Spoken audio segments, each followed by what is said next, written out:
for your briefing. I now give the floor to those council members who wish to make statements. I give the floor to the representative of the Russian Federation. Спасибо, господин председатель. Thank you, Mr. President. We're grateful to Undersecretary General for Disarmament Adegieba for his report. In particular, I'd like to thank the representative of American Civil Society, Randy Kredico, who shared not only the questions that many Americans ask of their leadership in the context of the Ukraine crisis, but his impressions from his trip to Donbas and its inhabitants. I want to apologize to you for the behavior of our British colleague. I know that our Western colleagues are not very happy to hear the impressions of people who actually visited places that were shelled by the Ukrainian military in the Donbas, but you said very important things, and I want to thank you very much. You mentioned that you almost came under an artillery shelling in Donetsk. I can illustrate what kind of a danger threatened you. In my hands is fragments of several shells. One of them was recovered from the spot where HIMARS strike took place against the administration of the Kherson Oblast on the 16th of September 2022. In that building, there was a meeting by municipalities of the region. 3 people died, many received wounds or concussions. The second fragment from the spot of shelling on the 22nd of this June by French-British rocket Storm Shadow. You can see "Made in France" written on it. It was a strike against an automobile bridge in the town of Chongar, connecting the peninsula to the Crimea. Obviously, this bridge plays a key role in terms of deliveries of supplies of food and other essential goods. Another fragment of HIMARS was picked up after shelling over Shilovsk and Kuybyshev neighborhood of Donetsk on the 31st of July of this year, which led to the death of 1 civilian and 11 being wounded. And lastly, the last fragment, one more, of the same American munition used in shelling of Makeyevka on the 4th of July of this year. As a result, 1 person died, 68 were seriously wounded, including 3 children. Take a look at these fragments and imagine them flying at great speed. Maybe our British colleagues can take a particular look at this. In other words, what I just showed you is material evidence of how the weapons supplied by the West are actively used to strike civilian infrastructure. Colleagues, supplies of Western weapons to the Kiev regime are continuing. Just last week, the Zelensky regime once again showed to the world that it consciously violates international humanitarian law by conducting strikes on targets that are used by humanitarian agencies. In the Kherson Oblast, the Ukrainian armed forces used HIMARS rockets for targeted strikes against a building providing first aid in the town of Novaya Mayaka and the central town hospital in the town of Oleshka, where 8 ambulances were destroyed. How can you call this other than an attempt to prevent people from receiving emergency medical assistance? Obviously, based on the plan of the Kiev aggressors, the wounded and the sick are supposed to lie there bleeding in their wounds without being saved. At the same time, the first strikes against hospitals were first conducted by the Ukrainian armed forces back in 2014, but the so-called Western civilized world all these years lives in a comfortable paradigm that's called they shelled themselves. The intensive strikes against the peaceful neighborhoods of Donetsk, they've been stepped up on the 23rd of October. The Grad multiple rocket launcher was used to strike the Donetsk mosque. On the 21st of October, the Budanovsk and Kalininsk neighborhoods of Donetsk were hit. 4 civilians were wounded, 23 buildings were damaged. Almost an entire HIMARS rocket was found in an intact rocket was found in the suburb of the city. All these are tragic consequences of the massive supply of Ukraine with lethal weapons produced in NATO. And President George Biden qualified these supplies as a reasonable investment that can bring dividends to future generations. For this investment to be obviously more profitable, the American authorities just 10 days ago, on the 17th of October, confirmed that they had provided a secret delivery of ATACMS rockets to the Ukraine. And exactly the same day they were used to strike airports in Berdansk and Lugansk. I want to just draw your attention to the fact that ATACMS rockets are long-range ones that have a range of up to 300 kilometers. They can be armed with cluster munitions with high explosive fragmentation submunitions. This makes them particularly dangerous for the civilian population. And even Western experts have mentioned this. For example, members of the American Coalition to Ban Cluster Munitions, Titus Peachy, whose article recently appeared on the portal Responsible Statecraft. Obviously, Washington has consciously taken the path of escalation of the conflict and upping the ante. We have already stated more than once that the Americans and their allies do not need peace in Ukraine. They need the Kiev regime only as an instrument to weaken Russia. Just a few days ago, the former Chancellor of Germany, Schroeder, stated in an interview to the Berlin Zeitung that in March of 2022, it was Washington that forbid Kiev to conduct peace negotiations with Russia.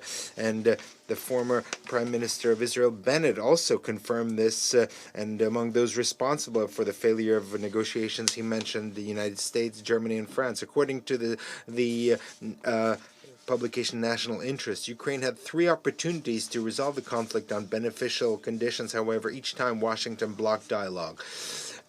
As President Biden says, traditionally, wars are a sensible investment for the U.S. because they don't take place on U.S. territory.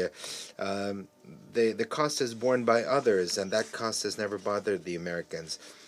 And we shouldn't be surprised because the USA and their allies, at least starting in 2014, provided carte blanche to their wards for any crimes. Today we know in detail how Washington carefully implemented its project of anti-Russia on Ukraine. Today it turns out that it directly helped them carry out criminal activity. It would appear that all the masks have fallen. We're talking about direct involvement and direct support for Ukrainians in conducting terrorist actions on the territory of our country. This was eloquently mentioned last year by the Washington Post.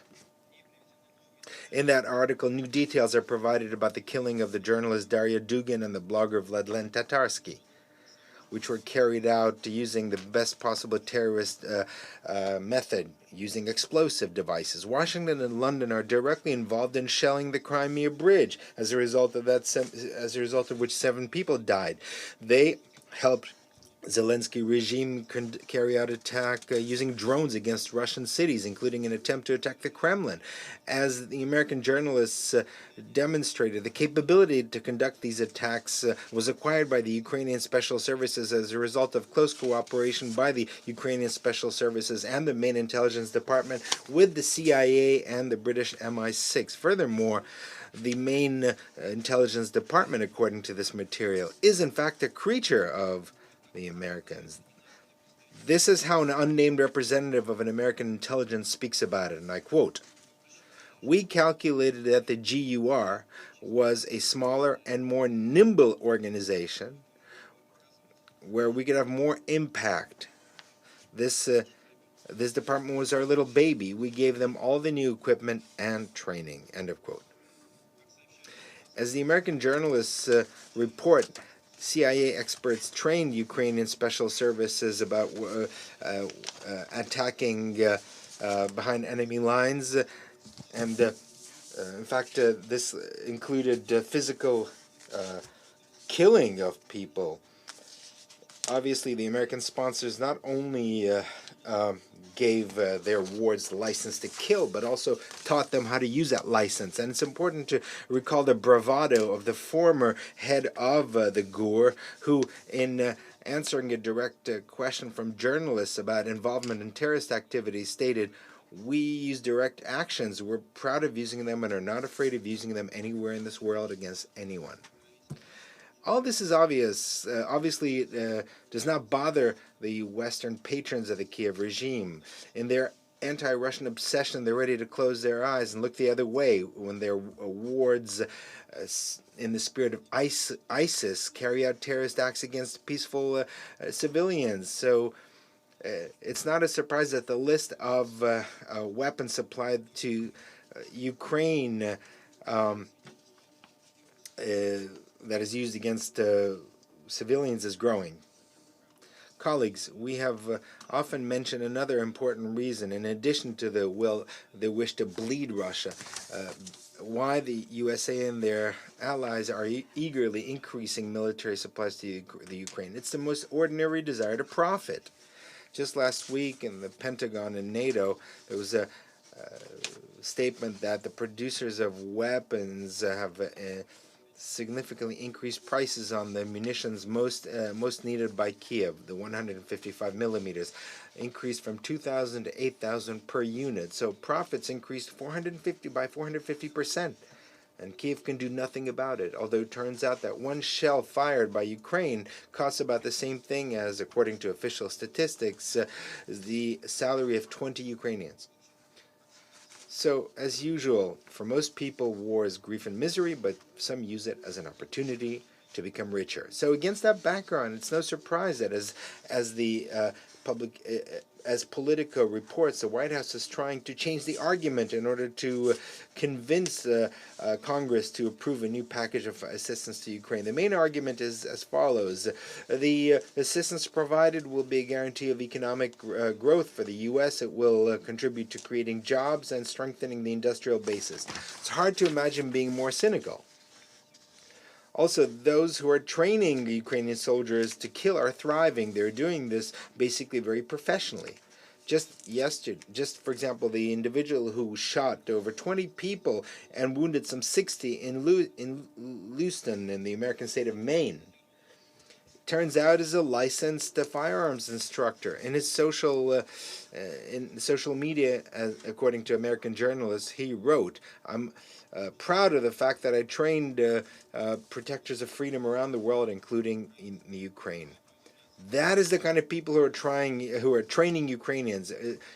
So we shouldn't be surprised at the atrocities, the kind of atrocities committed by Ukrainians after such training. At the same time, Western elites that are expanding their cooperation with the Kiev regime continue to look the other way regarding the colossal level of corruption in Ukraine, given that Kiev is not in a condition to control the arsenal that it receives from them. 2 weeks ago, we already told about the fact that how munitions with markings of one of the combat units of Ukraine emerged near the border of Israel.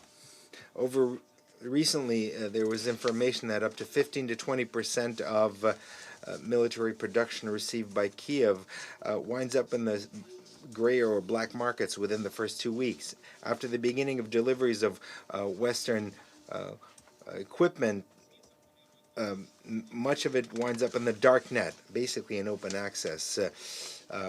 There are testimonies in the internet of selling of weapons and explosive charges. Organizers of such sales provide a comprehensive service. They provide delivery anywhere in Ukraine. And then intermediate structures, including from Europe, organize supplies through the Moldova and the Balkans to the main consumers, terrorists and anti-government groups in the Middle East, Central Africa, and other regions. The testimony of a defector, a Ukrainian border guard who defected to Russia, provided testimony that was widely broadcast by Russian journalists about how Ukraine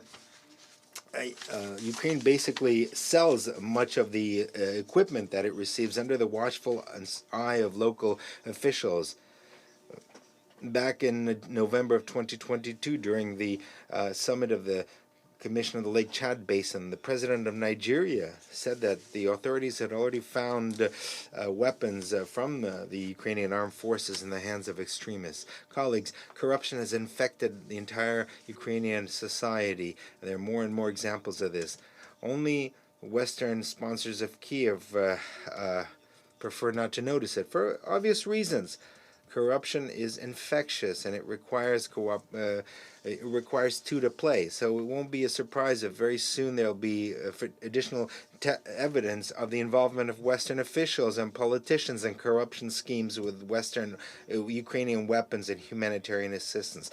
This kind of testimony, this evidence already exists, but such high-level officials are involved that for the time being, no one dares publicize that information. But only for the time being. I want to just stress that Russia has all the necessary resources to respond forcefully and to protect its territory from long-range weapons. However, the very fact of deliveries of these kinds of weapons once again points to the fact that the USA and its allies are continue to keep feeding the Kiev regime up to the last Ukrainian and extend its agony. I want to just state that given the shortage of munitions and other weapons, Western countries are using any possible ploy to provide their wards with additional weapons. They're collecting weapons from every corner of the world, including from other hotspots, in contravention of UN resolutions. We know that Americans have sent weapons that were seized in the Oman Gulf. They spoke about it openly. Washington justifies these so-called legitimate acts by the need to uphold the international weapons embargo against Yemen. At the same time, according to Resolution 2216, states cannot interdict cargoes going to Yemen in international waters. In addition to that, we are concerned about reports of the intention of the European Parliament to transfer 146 armored personnel carriers to Kiev that were confiscated last year by the Irini operation. It's important that if this will actually take place, it will be in contravention with this specific decision of the Security Council, Resolution 2292, which clearly specifies the way that confiscated weapons can be dealt with. They can only be handed to a third party for their destruction and cannot be used the way they're intended to be used. Colleagues, in conclusion, I wanted to stress that it's clear that the Ukrainian adventure of the West will go into history together with the Afghan, Syrian, or Vietnam adventure will become no less shameful. It's clear that the fate of Ukraine is not to be envied. Their leaders betray their people, and they will have to pay for it, just as no matter how long our Western colleagues tried to put off this moment. There's no doubt that against the background of the fact that of the Kiev regime collapsing, we will find out a lot about this process. I want you to know about this, although I don't believe that you'll have any new arguments in your arsenal. Thank you very much. I thank the representative of the Russian Federation for their statement.